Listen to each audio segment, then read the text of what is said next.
আসসালামু আলাইকুম এভরিওয়ান, কেমন আছেন সবাই? আশা করি সবাই ভালো আছেন, সুস্থ আছেন। আলহামদুলিল্লাহ আমরাও ভালো আছি। আমার ছেলে কি জ্বালানটা জ্বালাইতেছে গো আমাকে, আল্লাহ। এখানে হচ্ছে তেলাপিয়া মাছ বের করে নিয়েছি, দুইটা তেলাপিয়া মাছ হচ্ছে গিয়ে আজকে রান্না করব পুঁই শাক দিয়ে। তো আমি হচ্ছে প্রথমে মাছ দুটো কেটে নিব, এরপর হচ্ছে গিয়ে যে থালা বাসন আছে কিছু, এগুলা হচ্ছে মাজা ধোয়া করব। আমি ভাত আগেই বসাই দিছি, ভাত হয়ে গেছে রান্না। তো এখন হচ্ছে গিয়ে এই যে মাছটা পরিষ্কার করবো, তো এক হাত দিয়ে না পারতেছি না অবশ্য।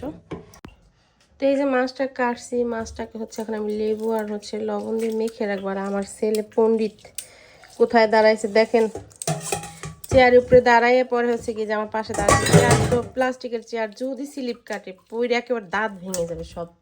আনাস, দাঁত তো তোমার একটাও থাকবে না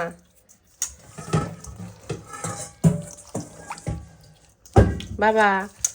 মাছটাকে একটু মেখে রাখি, তারপর হচ্ছে গিয়ে যখন রান্না করবো তার আগে হচ্ছে কি ভালো করে ধুয়ে নেব। এই পাশটাতে এই যে আমি মাছটাকে হলুদ লবণ দিয়ে মেখে ভেজে নিচ্ছি। আর মাছ কাটার পর হচ্ছে লবণ আর লেবু রস দিয়ে মেখে রাখছিলাম। এরপরে হচ্ছে আমি আমার ছেলেকে গোসল করাই আসছি। এখন স্বামী ঘুম পাড়াইতেছে, তো স্বামী ওকে ঘুম পাড়াই রেখে আবার শুকিয়ে টানতে যাবে। আমি যেতে চেয়েছিলাম, বাট অনেকটা পরিমাণ রোদ উঠছে আজকে, এই জন্য আমি বাহিরে গেলাম না।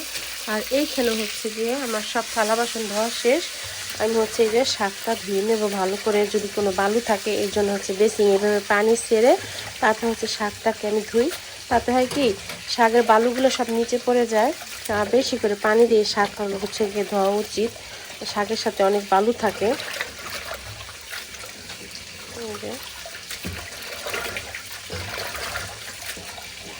এটা হচ্ছে আমার ছোটোখাটো একটা পুষ্কুনি, পুষ্কুনির ভিতর পানি জমা করে রাখছি। এখন হচ্ছে শাক ধুয়ে নিচ্ছি।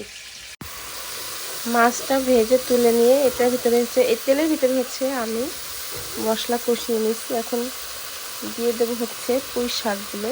এই যে শাকগুলো কিন্তু অনেক নরম কচি কচি শাক, আর এখন এই কচি শাকই তেলাপিয়া মাছ দিয়ে তারপরে ভাজি অনেক মজার হয়।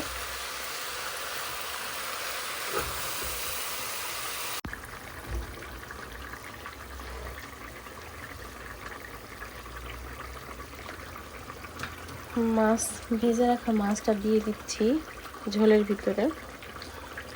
হয়ে গেছে কিন্তু, আর পুঁই শাকের তরকারি রান্না করতে কিন্তু বেশি সময় লাগে না, তাড়াতাড়ি হয়ে যায়।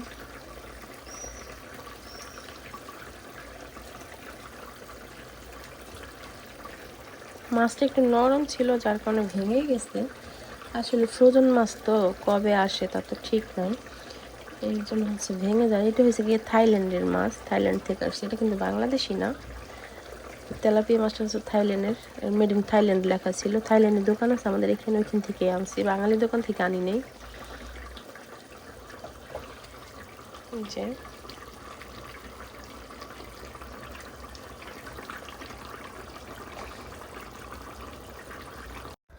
দুপুরে রান্না বান্না শেষ করে খাওয়া দাওয়া করলাম, তারপর হচ্ছে একটু রেস্ট নিয়ে বাইরে বের হয়ে আসছি। আর এই আমার বাসার সাইডে যে ব্যাংক আছে, ব্যাংক থেকে হচ্ছে আপনাদের ভাইয়া টাকা উঠাবে, তো এর জন্য হচ্ছে গিয়ে এইখানটাতে আসছি এখন টাকা উঠানোর জন্য। আর আজকের বিকেলের ওয়েদারটা অনেক সুন্দর ছিল, মানে আকাশটা একটু হালকা মেঘলা ছিল আর ঠান্ডা ঠান্ডা মৃদু হাওয়া বইতেছে, খুবই ভালো লাগতেছিল। আর এই যে এখানে আমার দুটো তোতা পাখিকে নিয়ে বের হয়েছি আমি।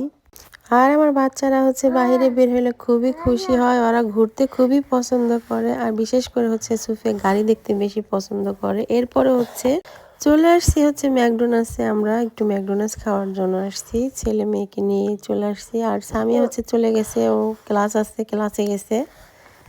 আমি বাচ্চাদের নিয়ে এখানে যে দাঁড়িয়ে আছে, আপনাদের ভাই হচ্ছে খাবার অর্ডার করতে গেছে, তো আমরা খাবার হচ্ছে গিয়ে পার্সেল নিব, বাসায় নিয়ে তারপরে খাবো বাইরে যেয়ে। আমরা হচ্ছে ম্যাকডোনাল্ডস আসছিলাম, ম্যাকডোনাল্ডস নিলাম। এটা হচ্ছে আমরা পত্তারে ভিয়া করছি, এটা হচ্ছে অ্যান্ট্রোতে আসছি আমরা এখন।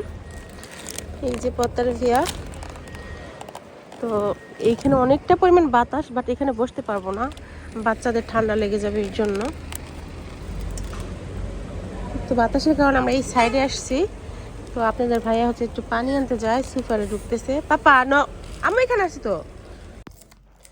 বাসা আসছি, আসার সময় হচ্ছে আমরা আম নিয়ে আসছি, এখানে হচ্ছে একটা জুস কিনে নিয়ে আসছি। কলা আনা হয়েছে, পাউরুটি আনা হয়েছে, আপনাদের ভাইয়া খেয়ে কাজে যাবে সেটা। এই আমটা অনেক মিষ্টি, অনেক মিষ্টি। আমি অর্ধেকটা পরিমাণ কাটছি আর অর্ধেকটা রেখে দিয়েছি সামিয়ার জন্য। এই যে